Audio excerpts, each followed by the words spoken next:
ফিলিস্তিনের জন্য একটি শব্দ ছিল অল আইজ অন গাজা, আর আমাদের বাংলাদেশের জন্য একটি শব্দ অল আইজ অন শরীফ ওসমান হাদি, শহীদ শরীফ ওসমান হাদি রহমতুল্লাহ আলাই।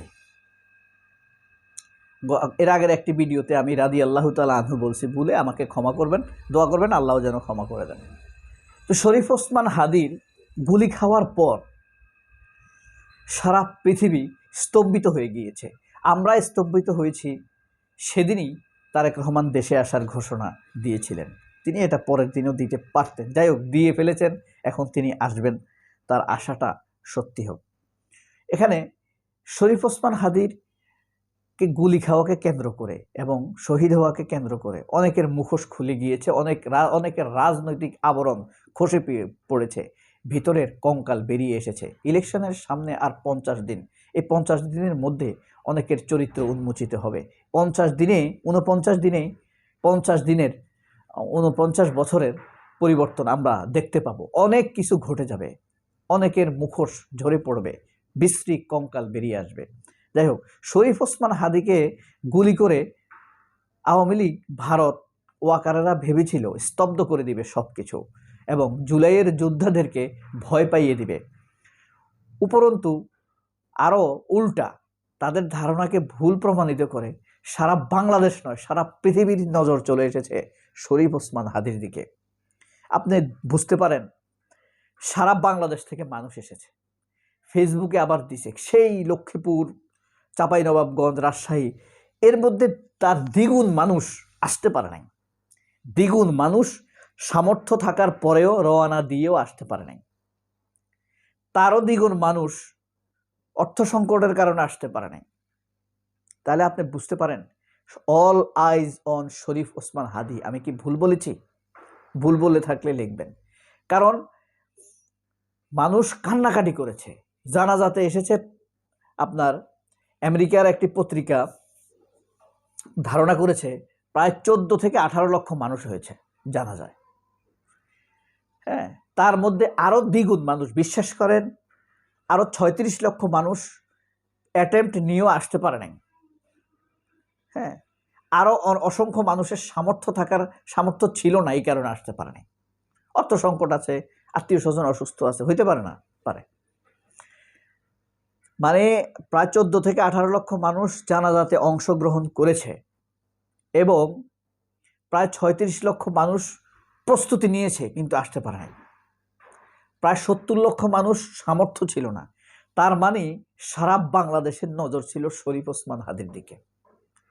এটা তো শুধু গেল মানে আপনার তাত্ত্বিক কথা। এরপরে আপনি দেখেন না, বাংলাদেশের আমেরিকান রাষ্ট্রদূত শোক জানিয়েছে, সঠিক বিচারের দাবি জানিয়েছে। এটাই আমেরিকার পক্ষ থেকে বার্তা। না শুধু ডোনাল্ড ট্রাম্পও শরীফ ওসমান হাদির জন্য শোক বার্তা পাঠিয়েছেন। Donald Trump, American president, Sheikh মুজিবের মৃত্যুর সময় শোক বার্তা জানিয়েছে। শেখ মুজিবের মৃত্যুর আগে আমেরিকা বাংলাদেশকে স্বীকৃতিই দেয় নাই। আমেরিকা আমাদের চাইতে অনেক বেশি জ্ঞানী। সৌদি আরব, আরব আমিরাত, কাতার, কুয়েত কেউ স্বীকৃতি দেয় নাই। শেখ মুজিব 15 তারিখ মারা গেছে না 1975 সালে, দেখবেন বাংলাদেশকে স্বীকৃতি দিয়েছে আমেরিকা, আরব আমিরাত, সৌদি আরব, কুয়েত, কাতার। কবে? 75 সালের 16ই আগস্ট, পরের দিনই স্বীকৃতি দিয়ে দিয়েছে। তো যাই হোক, এই যে আমেরিকান রাষ্ট্রদূতের শোকবার্তা জানানো, সেটার পরে আবার আমেরিকান প্রেসিডেন্টের শোকবার্তা জানানো, এরপরে মানবাধিকার কমিশনের প্রধান, জাতিসংঘের মানবাধিকার কমিশনের প্রধান ভলকার তুর্ক শুধু শোকবার্তা জানিয়েছেন তা নয়, শোকবার্তা জানানোর আগে তিনি বলেছেন এটা নিরপেক্ষ সূক্ষ্ম তদন্ত হওয়া দরকার, এই তদন্তে প্রয়োজনে জাতিসংঘ সহযোগিতা করবে। শহীদ হবার পর, মৃত্যুর পর, ইন্তেকালের পর আবার শোকবার্তা দিয়েছেন। আবার জাতিসংঘের মহাসচিব অ্যান্তোনিও গুতেরেসও শোকবার্তা দিয়েছেন। বুঝেন, কিন্তু পৃথিবীর সকল মুসলিম দেশের রাষ্ট্রদূতরা শরীফ ওসমান হাদির জানাজায় গিয়েছেন। অমুসলিম রাষ্ট্রদূতরা আপনার হাসপাতালে দেখতে গিয়েছে, মর্গে লাশ দেখতে গিয়েছেন। আপনি বুঝতে পারছেন, সকল মুসলিম দেশের রাষ্ট্রপতি, প্রধানমন্ত্রীরা শোকবার্তা পাঠিয়েছেন শরীফ ওসমান হাদির জন্য।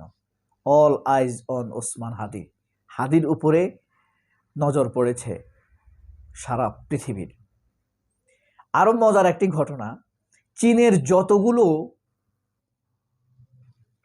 আপনার পত্রিকা শরীফ ওসমান হাদির কথা লেখা হয়েছে, সেখানে মারাত্মকভাবে সবখানে উল্লেখ করা হয়েছে Patriot rising leader, Patriot rising leader, anti Indian, Patriot anti Indian rising leader.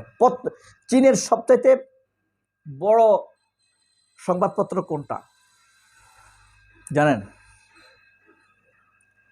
Jiang হুজা, হ্যাঁ, দৈনিক সংবাদ।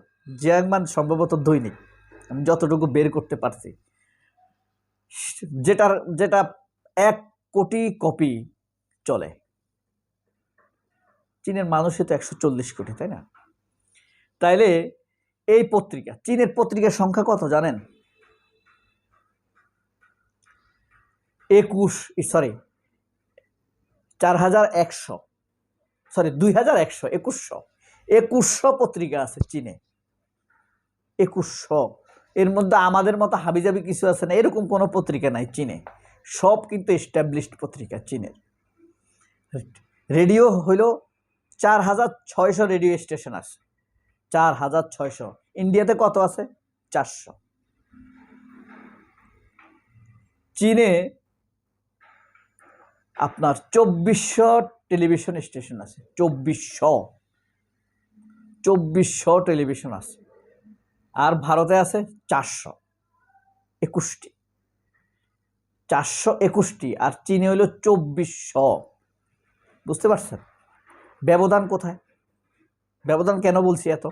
আরেকটি ব্যবধান শুনে আপনাদেরকে। 24 সালে, গত বছর, চীনে অটোমোবাইল অর্থাৎ গাড়ি, মোটরসাইকেল গাড়ি উৎপাদন করা হয়েছে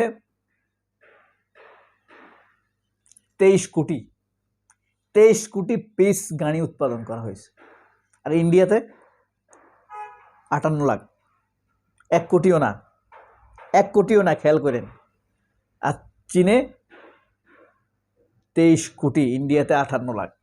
তাইলে বুঝেন এই দুইটা দেশের পার্থক্য কোথায়। আচ্ছা, তারপরেও আমাদের দেশের মিডিয়া কেন ভারত করে? এটা রহস্যটা কি? এটা বের করবেন আপনারা। তো সারা পৃথিবী শরীফ ওসমান হাদির জন্য কঠিন অবস্থা নিয়েছে। সবার চোখ শরীফ ওসমান হাদির দিকে একীভূত হয়েছে, এক জায়গায় এসে জড়ো হয়েছে। খুনিরা পালিয়ে থাকতে পারবে, মাথা উঁচু করে দাঁড়াতে পারবে না। আপনারা হয়তো উদাহরণ টেনে বলবেন, ওই যে ধর্ষক, গাজীপুরের মুক্তিযোদ্ধা মন্ত্রী ছিল না মোজাম্মেল, সে তো ধর্ষণকারী, সে এক পর্যায়ে এসে মন্ত্রী হয়েছে। 70 সালে ধর্ষণ করছে,